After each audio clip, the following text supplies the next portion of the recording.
Oh, here we are again now, and it's like no time has passed. Gazing out upon the sunset as it sinks into the night. Many times it seemed as though a given day might be our last. Face to face with certain death, it's somehow coming out alright.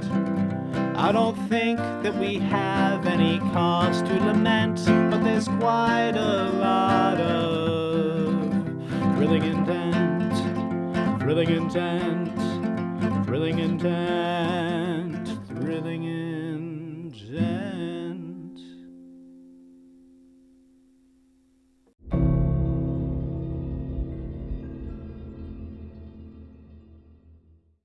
This figure, I guess, you feel like there is an open line of communication between you and them.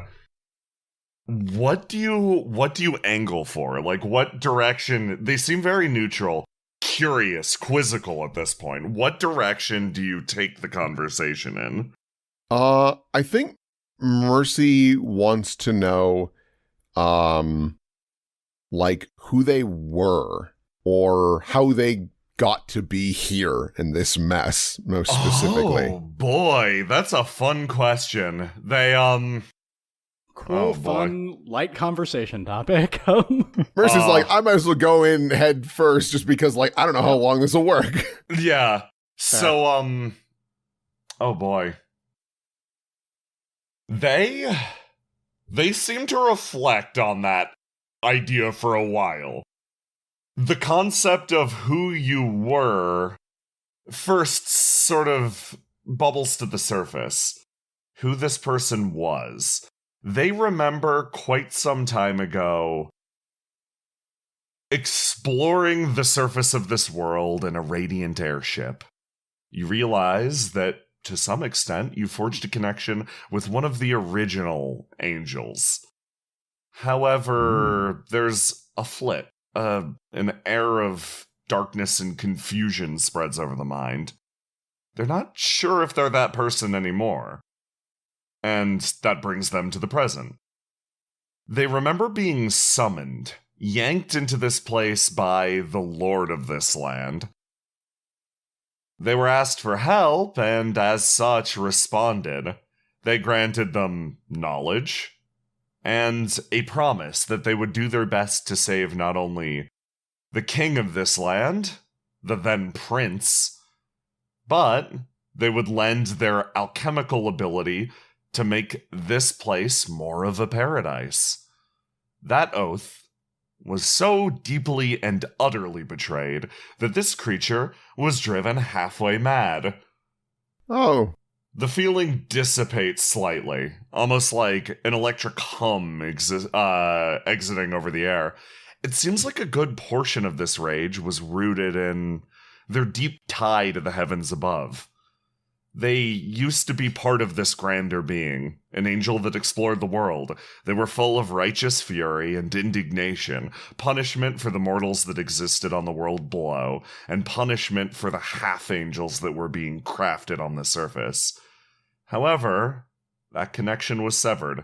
Attention focuses intently on Gregor for a second.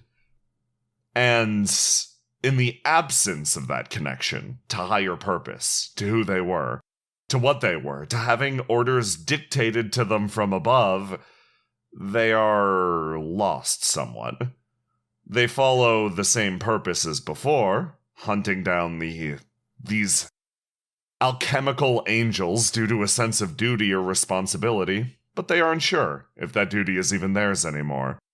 They do not know what they are, and simply repeat tasks endlessly.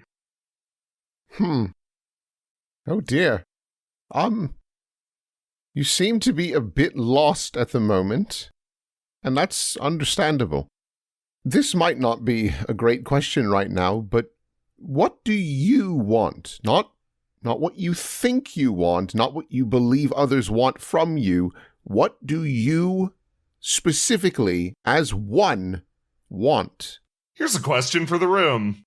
For everyone who's close, what are you thinking about at the moment? What do you want particularly strongly? I mean, Mercy's isn't creative or interesting. She just wants to go home and be with her family. Yeah. That's it. I wish I didn't throw my granola on the floor. I wish I understood what any of this empathy talk was all about. This might be the wrong room.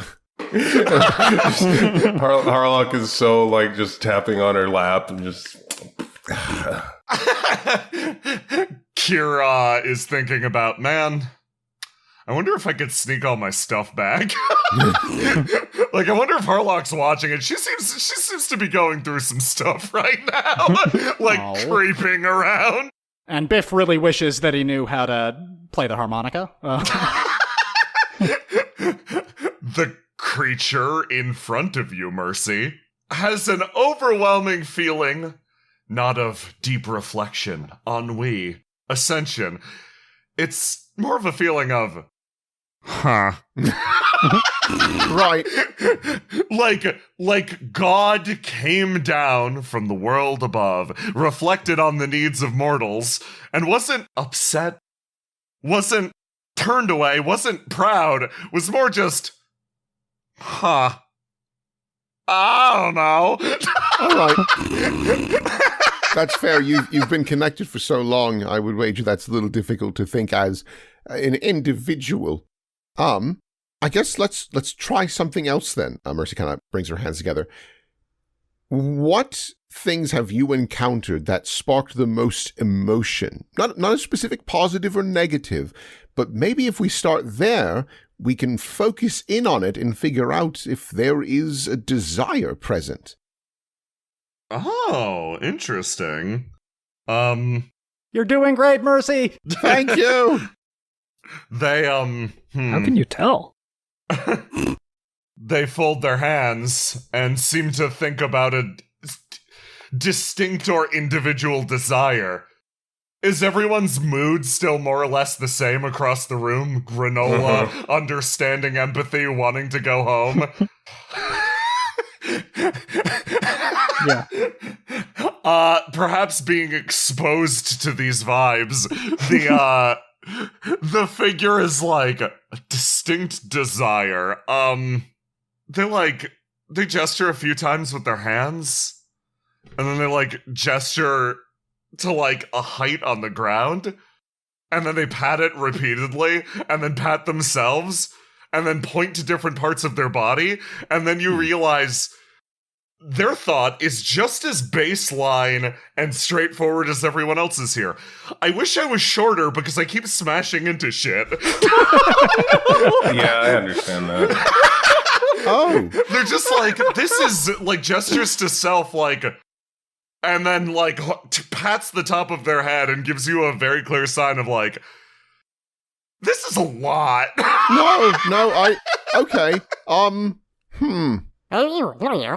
Biff hops down off of significant tungsten, pats this angel on the knee, and then kind of gestures at the top of its own head and puts its arms over its head and waves them around a little, trying to kind of sympathize, but in the opposite direction. Yeah, no, Kerchung, all fours, looking down at the imp and nodding fervently along. These two are communicating. Oh. Biff kind of gives a tip of the hat. And then offers the angel his cigarette. The angel takes your cigarette and simply holds it. Biff starts rolling a new cigarette. So, your connection to above has been severed. Nods.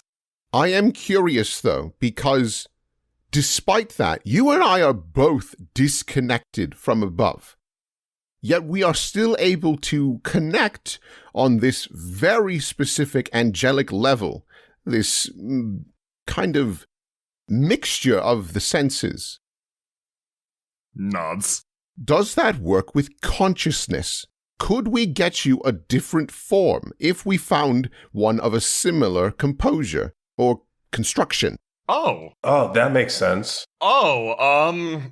Yeah, this one, the one in front of you immediately, has a look of shock, contemplation, and then confusion. It's being smaller would be good. That'd be great. However, that's a very short-sighted thing I just said. Longer term, is this what? How would that help me? And it sort of gets like lost in its own head for a second, and then returns back to the usual. The cord is cut. I sort of need to plan differently than before. It seems to consider this deeply, and then looks over at you, Mercy, and you feel those non-eyes boring into you again. This individual in front of you shared the knowledge that created this tower, gave it to a person, and then its trust was utterly betrayed. As a result of this, it's now been cast to Earth. It has no way back to the heavens, and the request of, could your consciousness be transferred, likely does exist in its mind somewhere. After all, it is the one who spread this knowledge to here. However, it has a moment of distrust, I guess? Like, you feel a flare back to the surface of them being burned bad once before. No, that makes a lot of sense. Not that it would have any value, but I've no interest in tricking you, because to be fair, you saved our lives. For what that's worth, to me it feels so underhanded and dirty and just downright wrong. Just to get a cheap shot on you, especially when we've already committed this much time and effort to try and understand you. You feel the borderline alien intelligence seem taken aback by that logic. It seems like a very grounded appeal, and maybe it's due to the energy of the area around. It does seem to find some resonance, but the figure, like, reflects on that, like, relaxes back for a second, the imp hopping up to the side. They consider this deeply, and then weirdly, perhaps not understanding 100% like how this works, they give you a counter offer. They offer you right now, they pat themselves down again, denote their size, motion over to the sword once more, and you get the feeling that they are offering you assistance in the moment with their current size and functionality, and should this prove amenable to you, they will then consider your offer of assisting them with their consciousness. It doesn't seem like they fully understand this concept of who is doing who favors. Just that a bargain must be struck, or a promise made and an oath kept. So they make a strange promise to you at this moment. If they can assist you, then they will trust you with helping them. They tie themselves into a logical knot and then seem weirdly content with that.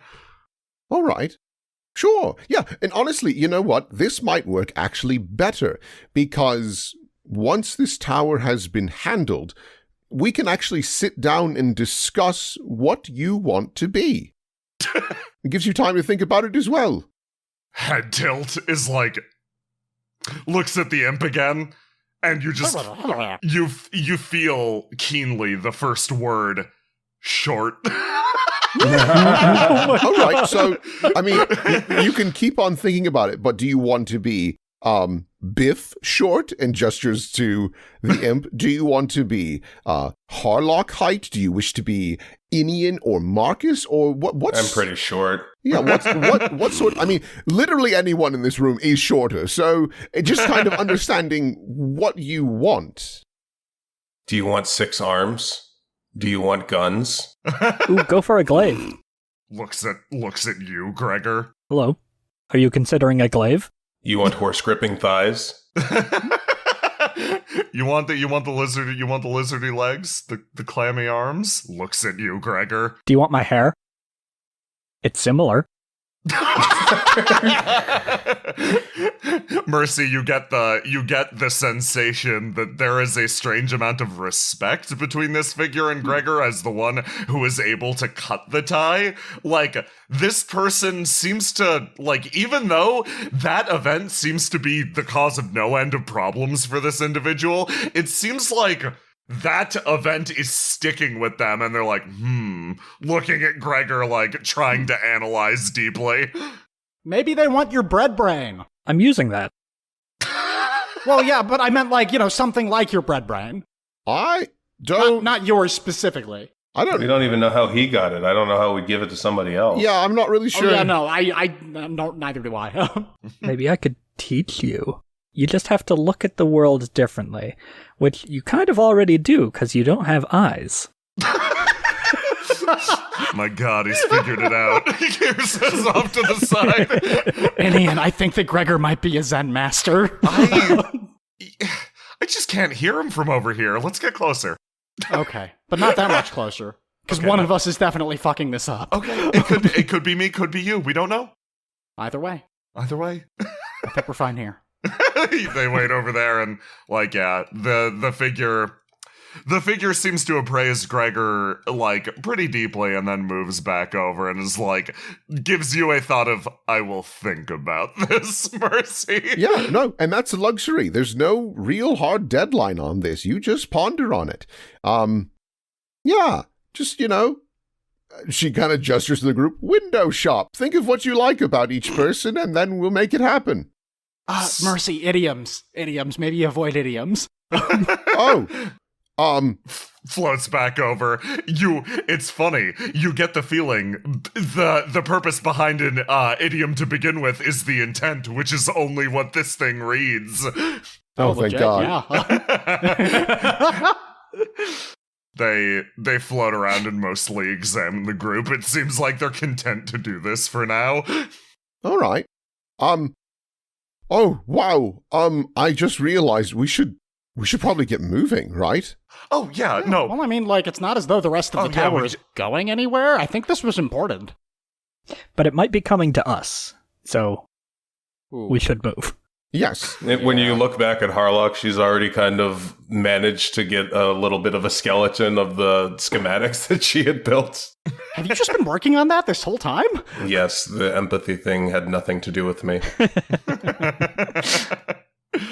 Although I'm glad that you guys had a breakthrough. Do you need, another set of hands or anything? Not yours. What's that supposed to mean? What, are my hands not good enough for you? Your hands aren't strong enough. What about my hands? My hands are strong Well, enough. my hands are dexterous. Do you need dexterous hands for anything? Can you pick up that big gun to mount onto Mercy? No, but do you need me to reach into a little hole and get and work a screw or something? Because I got these nimble pianist fingers. He's really No. good at pulling wild animals out of the walls. He's like a I'm the wild best animal at screwing. I don't need whisperer. help at No. screwing. You got a cat in the wall? Not anymore. You don't. I'll get it right out of there. Gregor, Anyway. maybe the two of us can lift this up. Oh, yeah. That's a question. How are you mounting? Are you, putting this on my shoulder? What's the plan here? If you look, Harlock has actually constructed a small apparatus that kind of fits like a jetpack. Man, I'm going to be like War Machine. This rocks. Yeah.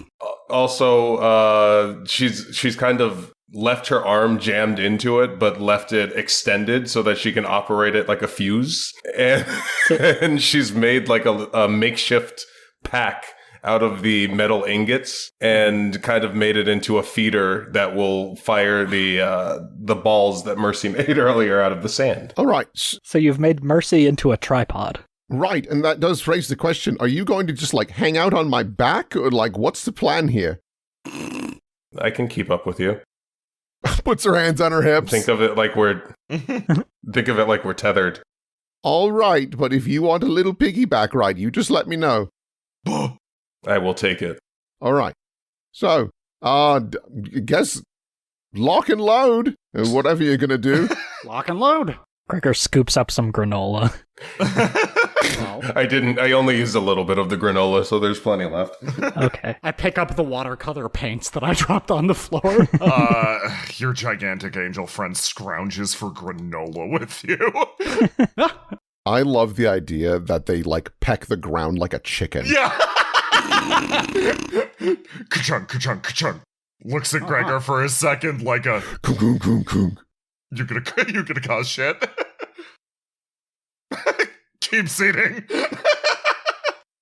All right, let's get going.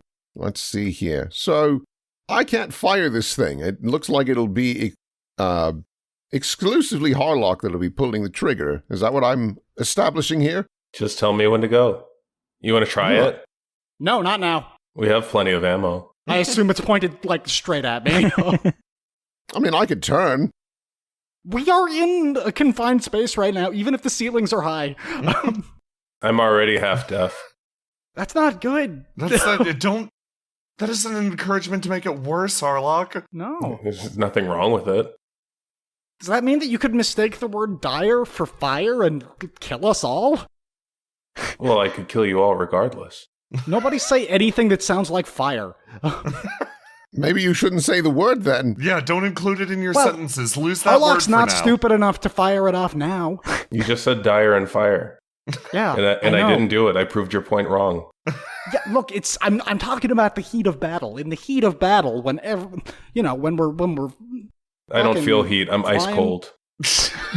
You're really missing my point here, but Put it on you a know what? t-shirt. I'm stopping. I want 10% for that. You're just doing this to work me up.